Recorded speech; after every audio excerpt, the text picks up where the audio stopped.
Hey there, you sexy skepticons. This is your host, Adam of Nola. And today we're going to dive into a topic that may feel a little esoteric, but please just hang with me on this one. You'll see why, because I feel like this is an ancient topic that nonetheless has surprising pertinence to Christianity today. The topic that I'm talking about, or more precisely, the person that I'm talking about is Marcion of Sinope, or just Marcion, if you will. Marcion was someone from the very, very early church history in the second century.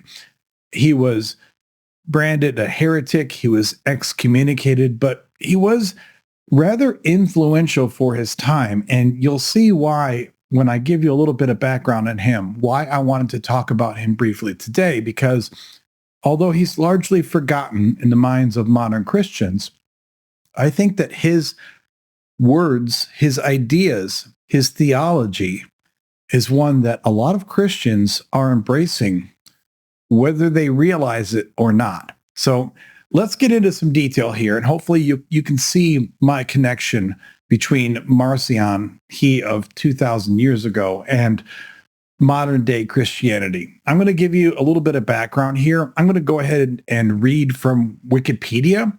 Anytime I read from Wikipedia, I've done this a few times in my videos, I always feel the need to give a little bit of a disclaimer and say that if you're looking for real scholarship, of course, you're going to crinkle your nose up a bit to anyone who quotes from Wikipedia. I'm not giving this to you from Wikipedia as a true scholarly source, but I do think that for a primer, for a quick way to get reasonably accurate information on subjects, especially arcane subjects like Marcion of Sinope, I think that Wikipedia can be a good starting point. And since we're not going to do a 4-hour deep dive into every aspect of Marcion and Marcionism, I think that it's appropriate today to quote from Wikipedia. So that's why we're going with Wikipedia here.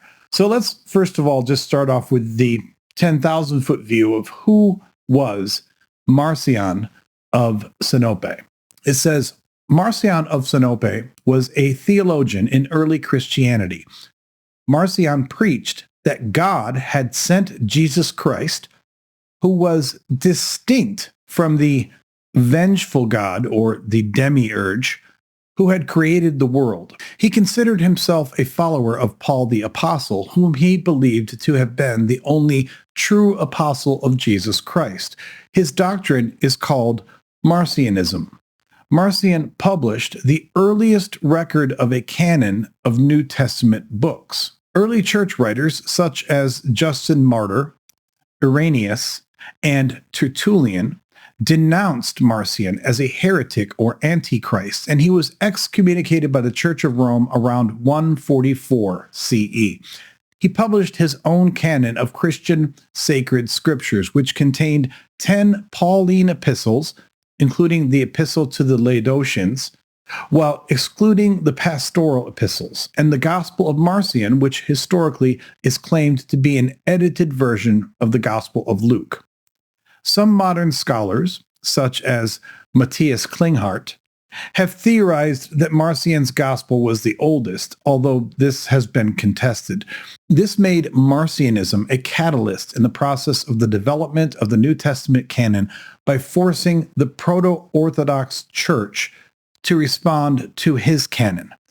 So a couple quick notes there, and we'll dive into these a little further.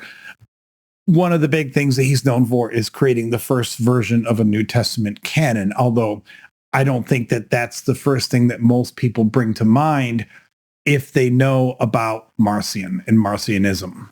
I think they tend to lean more heavily on the fact that he was excommunicated and branded as a heretic, and we're going to get into exactly why that is. We've touched on it here already in this synopsis, but we're going to get into this in more detail here because we're going to talk from Wikipedia about his theology. And again, hang with me because you'll see why I'm bringing this up in the context of modern day Christianity.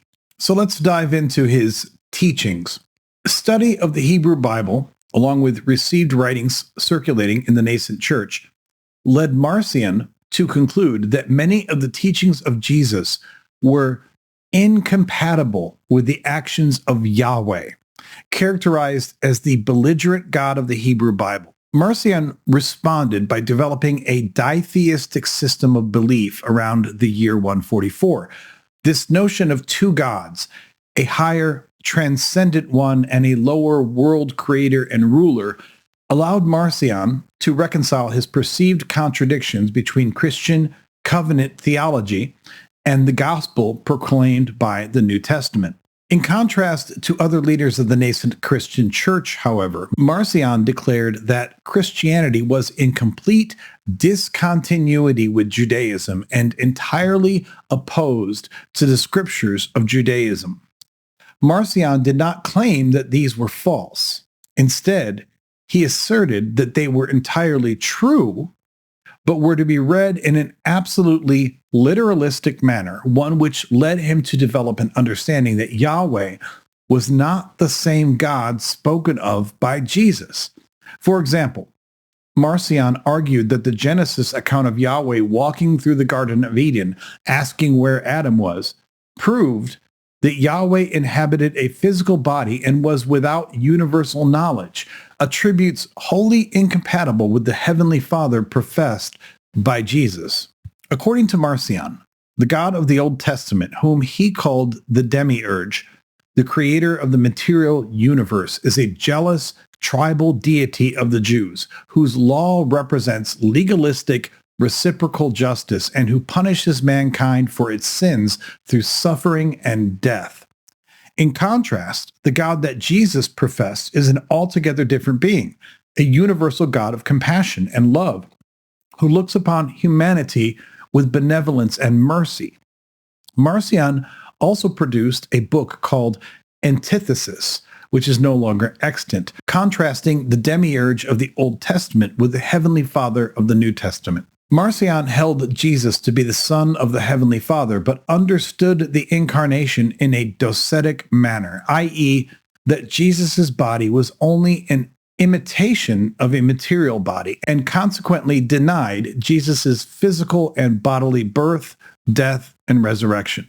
Marcion was the first to codify a Christian canon. His canon consisted of only 11 books, grouped into two sections: the Evangelicon, a shorter version of the Gospel of Luke, and the Apostolicon, a selection of 10 epistles of Paul the Apostle, which were also slightly shorter than the canonical text. Early Christians such as Irenaeus, Tertullian, and Epiphanius claimed that Marcion's editions of Luke and the Pauline epistles were intentionally edited by Marcion to match his theological views, and many modern scholars agree.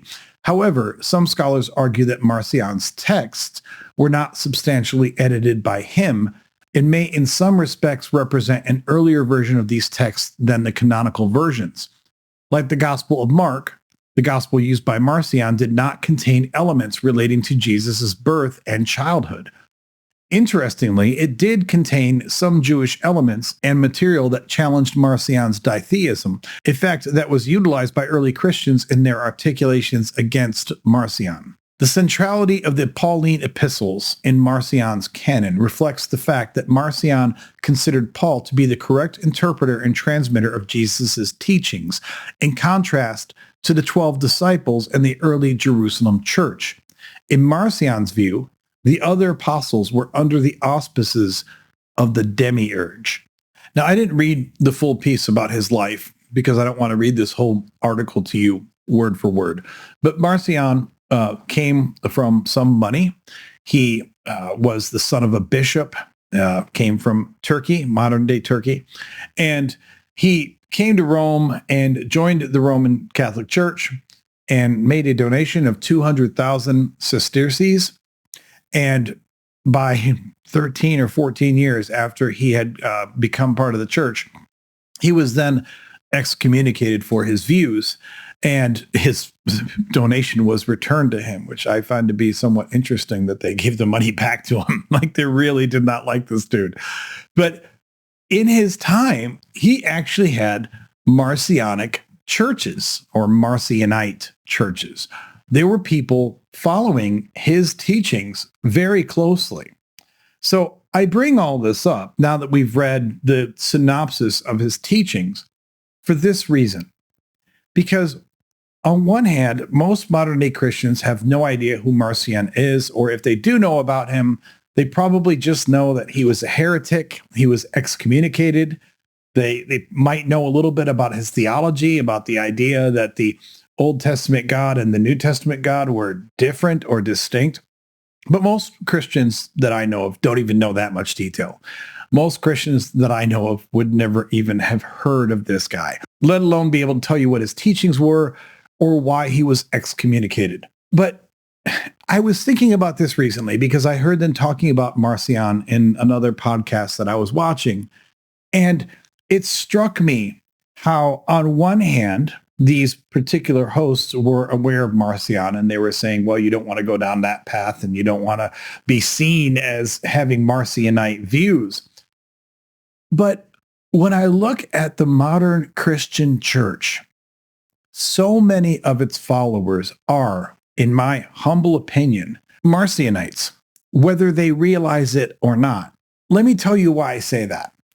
Because think about some of the aspects here that we talked about in this description. For example, when it opens with his teachings, it said, his study of the Hebrew Bible led Marcion to conclude that many of the teachings of Jesus were incompatible with the actions of Yahweh, characterized as the belligerent God of the Hebrew Bible.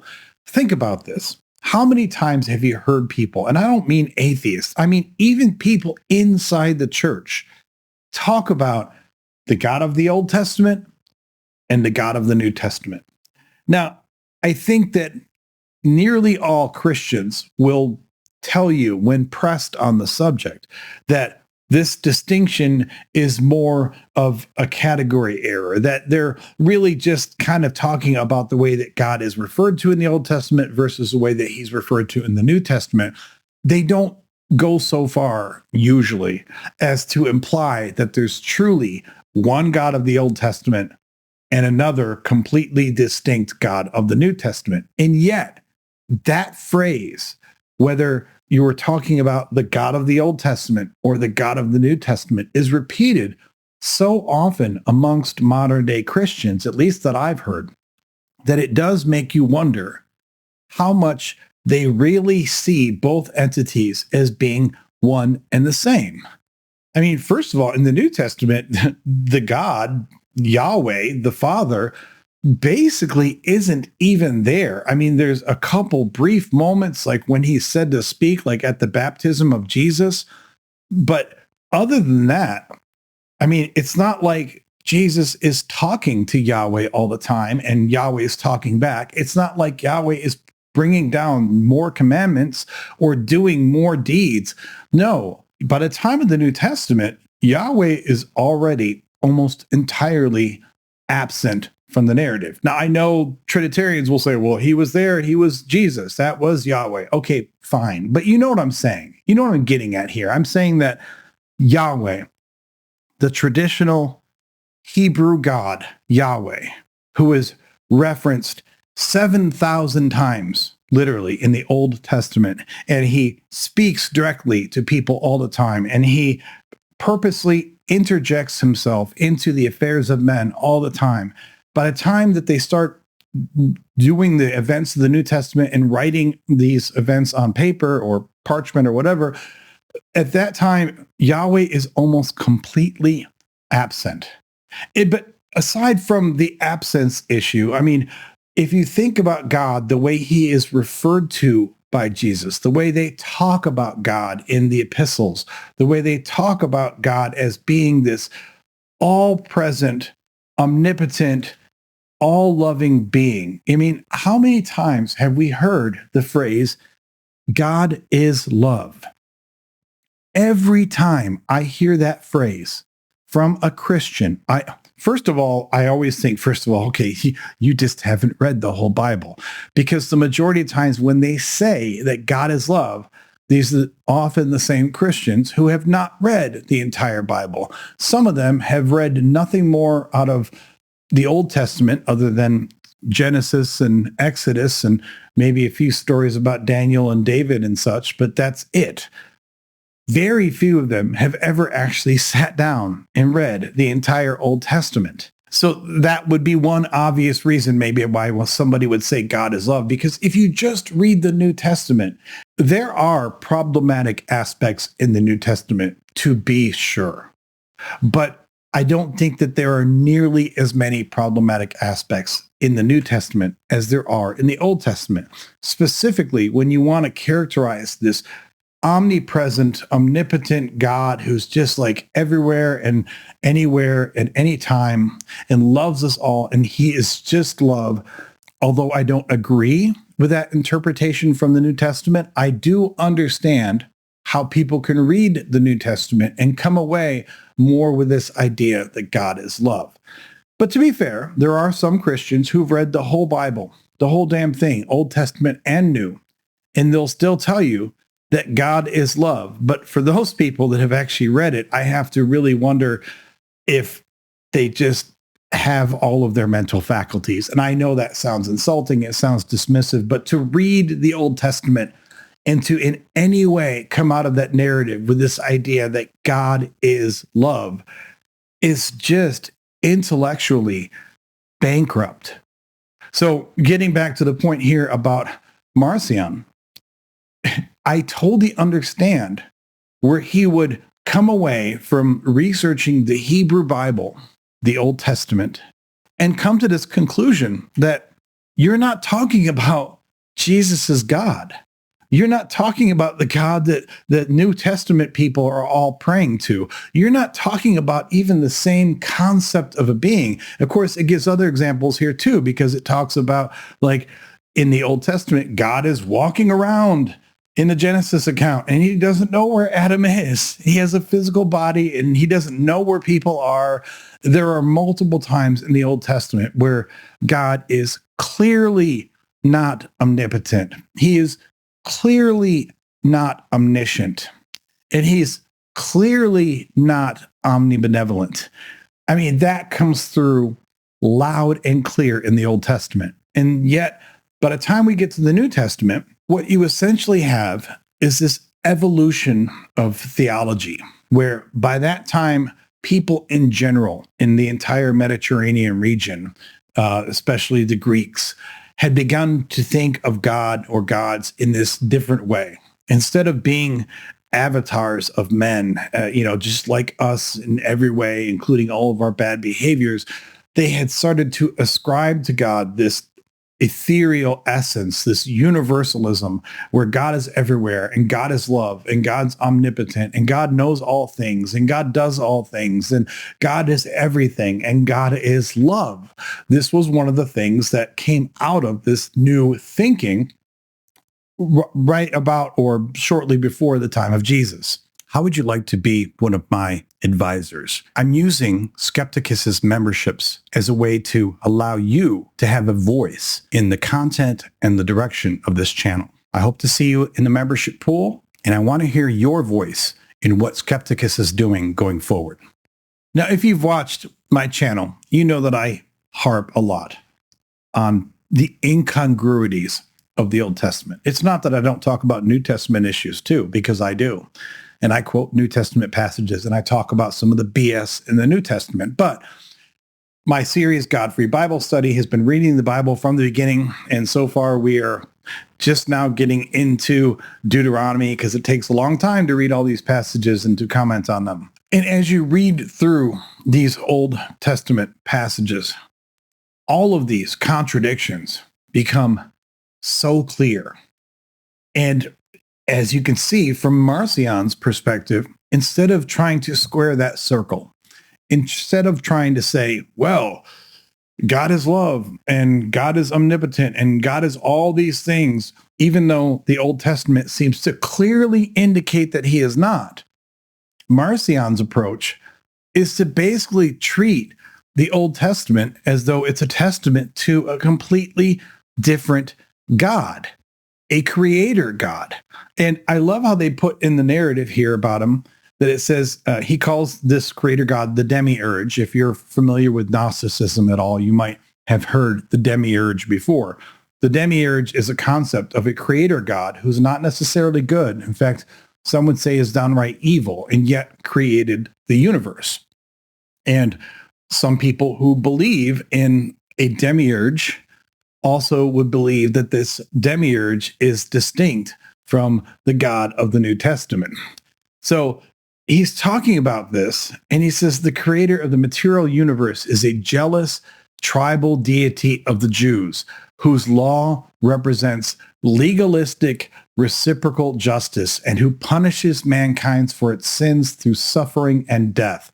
If you have been watching any of my videos on God-Free Bible Study, where we go through and read virtually every chapter and verse, except for like the long lineages and such, but we read those through chapter and verse from the beginning to the end. And it is so painfully clear that even if we don't want to make this distinction between the God of the Old Testament and the God of the New, it's painfully clear that the God of the New Testament supposedly has a character which is entirely different from the character of the God of the Old Testament. If you are reading these old verses from Genesis, Exodus, Leviticus, Numbers, and Deuteronomy, and if you come away from that with this sense that God is love, you're just not paying attention. But if you, like so many modern day Christians, and here's why I say I think that this ties in to modern Christianity, because so many modern day Christians read little, if anything, from the Old Testament. They read almost entirely from the New Testament. Even then, most Christians, I believe, have never sat down and read the first page of the New Testament clear through to the last page of Revelation. But they've read enough of the New Testament that they feel that they understand, or they feel they have this vision in their head of who Jesus was and what he stood for. And they have this vision, this blurry, touchy-feely vision of God that also comes from the New Testament. So I would argue to you that while most modern day Christians would not go so far as to say that the God of the Old Testament is truly a distinct, different entity from the God of the New Testament, I think that there is a very clear reason why so many modern day Christians will still say as a lingua franca that, oh yes, that's the God of the Old Testament. That's not the God of the New Testament. They may not think he's truly a different being, a different entity, but they will consciously or subconsciously hold on to that distinction, sometimes with their dying breath. Because to let go of that distinction, to say, no, it's all one God, then starts to lead to some very sticky problems. I'll give you an example of this. I was a Christian for 40 years, as I've said many times on this channel. So one of the things you might wonder is, well, how did I deal with the questions of slavery, genocide, bears being sent to attack children who made fun of a prophet? You know, all of these morally reprehensible parts of the Old Testament. Of course, the simple answer is I didn't deal with them at all. I read the Bible. I read the whole thing front to back, which is more than most Christians could say. But even then, I felt like when I was reading the Old Testament, I was reading it like reading an old ledger, an old chronicle, like, well, then so-and-so did this and so-and-so did that. And okay, God told me he didn't like this. And then they went and did this. And it felt more like da-da-da-da-da-da-da, just kind of like this droning, endless, almost endless affair where it's just one account after another of what the people of Israel were doing, starting from the earliest days of Abraham all the way up through Daniel and such. It wasn't until I got to the New Testament pieces where I really started embodying the words, when I really started diving into the words and internalizing them and feeling a certain way about them and thinking about how these words should impact my daily life and what teachings I should take from this text. Because everything before the New Testament felt like it was part of an exam. It was just something that you kind of had to read through to say that you had read the Bible, if you even cared about such things. But other than that, I never actually worried or thought about taking many moral lessons or ethical lessons or life lessons out of the Old Testament, because I thought that the whole Old Testament was bereft of logic and it was bereft of morality. Now, that may seem like, well, with that in mind, how could I ever be a Christian? But again, I think that most Christians have a view of Christianity that is stunningly similar to Marcionism, which is that even though they may not outright tell you that there are two different gods, they treat the religion like, yeah, there was the Old Testament stuff. Yeah, Yahweh was a weird character. Yeah, he gave him a lot of screwed up commands. Whatever, who cares? All we care about is the New Testament. And even the New Testament, all they really care about are the New Testament edicts as filtered through the epistles of Paul. And this is another reason why I thought that Marcionism was very interesting to me, because under Marcionism, he felt like the only real apostle was Paul. So if you follow the timelines of the New Testament, you have your Gospels, you have your various accounts of what Jesus did, but then the rest of the New Testament is a lot of this lawyering. It's a lot of Paul and some of the other apostles, but mostly just Paul, speaking to his small but growing congregation throughout the Mediterranean and essentially figuring out, what does this stuff mean? In other words, interpreting and reinterpreting not just the Old Testament, which they're very much throwing out, but also even reinterpreting Jesus, reinterpreting what happened in the Gospels. I mean, if you don't believe me on that, look at the fact that in Matthew, Jesus famously says that not one jot or tittle of the law will go away until the earth and the heavens pass away. I mean, in Matthew, that author is trying to make it painfully clear that supposedly Jesus said the law is the law is the law. It's not going away. You have to keep it holy. You have to keep it upright. And if you don't, you'll be the least of them. However, we see after Jesus' death in the book of Acts, pretty soon they're tearing down a lot of the old law because they realize they don't want to live by the old law. If they live by the old law, then they're not going to get any new converts. You're not going to get Gentiles lining up to chop off a piece of their dick just so that they can say that they had some covenant with God. You're not going to get Gentiles giving up some of their favorite foods just because it's not in God's list of clean foods. You're not going to get Gentiles who give a crap about most of these stupid arcane laws. So what did they do? They started reinterpreting everything, even the words of Jesus. They started reinterpreting and refiltering it. And this is essentially what Marcion was doing. He's saying, look, the Old Testament God, he was a violent storm god, tribal deity, jealous dude.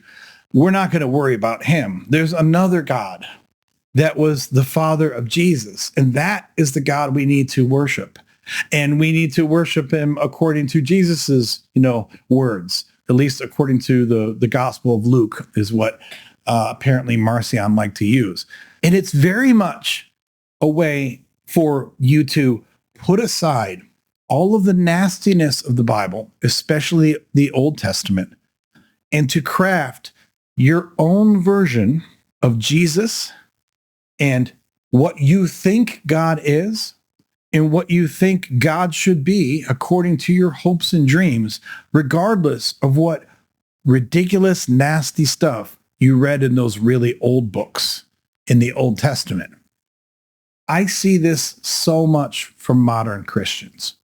I see this from Christians every day. And this is where most of the dissonance comes from, in my opinion, between skeptics like myself who are pointing out the plain nastiness that's in your own holy text versus Christians who they read the Bible every week at least when they go to church, which means they read a verse or two that's handed to them by the preacher. And over years, they acquire this mental image of what God is and what Jesus is. And once they have that mental image built up, it doesn't matter what the text says. It only matters when they want to go back to the text for lawyering something, when they want to make some kind of legalistic case. And then sometimes they'll go back to the text, even the old text, the text in the Old Testament, like the Pentateuch. Sometimes they will dive into it. But for the most part, most modern day Christians don't even want to be bothered with questions of rape, marriage, as it's prescribed in the Old Testament. They don't want to be bothered with questions of genocide, the genocide of multiple people on multiple different occasions. They don't want to be bothered with questions of slavery because in their mind, it's just about Jebus and it's just about the Holy Spirit and it's just about their internal representation of what they think God is, even if verse after verse and chapter after chapter and book after book of the Old Testament absolutely refutes every one of those aspects. So that's why I wanted to bring up Marcion today. I do understand in standard Christian teaching why it is that he was branded a heretic and was excommunicated, because ultimately you can sit there and you can create your fairy tales about the Trinity, which allow you to say, oh, there's three deities, but they're all one God, but they're all separate, but they're all one. Yeah, whatever. That makes no goddamn sense. But you can do that. You can make up that fairy tale. But when you go so far as to say, no, there's an old nasty God called Yahweh, and he was the demiurge, and he was the one doing this gross stuff. But there's a new God, a completely new God. The God that Jesus was the son of, and the God that Jesus prayed to, and the God that Jesus wants to bring us to. Now you are creating a universe that truly has, at a minimum, two gods. Now, I would argue in standard Christianity, they have at least three gods and maybe more, but they like to tell you that it's one, right? Oh, it's the Trinity. It's the triune God. Yeah, that makes no goddamn sense, but whatever. But I do understand how Marcion came to be branded a heretic. And yet, when I look at the practices of modern day Christians, I feel like they are far more Marcionite than they have any idea of. Even though most modern day Christians can't even tell you who Marcion was or what he believed in or why he was excommunicated, very much their views on many different occasions line up with Marcion's very closely. They really do throw out so much of the Old Testament because they feel like, oh, that's just the old nasty God. We don't even want to figure out why it is that he was so nasty back then. We just want to pull out some verses from Genesis and Exodus because we like those ones. And then we're going to jump forward to the New Testament, and we're going to be happy with Jesus. And that is the way that most modern Christians practice their faith. I really think that if most modern Christians had to flesh out in front of a bishop or, a priest, all of their theological beliefs, a lot of those Christians would end up getting excommunicated or told, oh no, you're very wrong, and you have to fix that if you still want to stay in this church. But you don't have to do that, do you? You don't have to sit there on a one-on-one feedback session with the priest and tell him whether or not you believe all the edicts of the church. All you have to do is show up once a week, sing the songs, read the verses, the handful of verses that are read to you by your pastor during the sermon, and pray and put your money in the cup as it gets passed along or the plate, and you're good. That's all you have to worry about. But when the rubber meets the road, Christians don't even try to engage most of the time with the Old Testament text because they know it's nasty, or at least they know it's nasty if they've even bothered to read it.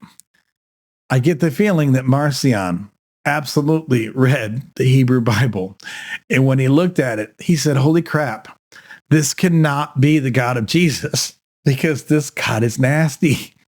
This God is a disgusting creature. So That's how Marcion came up with his theology of the demiurge, the old, violent, jealous creator God, and the new, loving, omnipotent, omnipresent, omnibenevolent, omniscient God that Jesus purportedly came from and prayed to. Thank you for joining me here on another episode of Cynical Sermons. I want to give special thanks, as always, to our members. You guys are giving me life. I want to see all of you engaging in the comments. Put down everything that I've screwed up somehow. Put down everything I did well. Put down everything that needs to be corrected. I'm up for all of it. Put down how much you don't like my haircut. Put down how this was a waste of your time. Just leave your comments, like, share, subscribe, do all that stuff. I hope to see you again soon on more future videos, but until I do, lo, I say unto you, stay skeptical.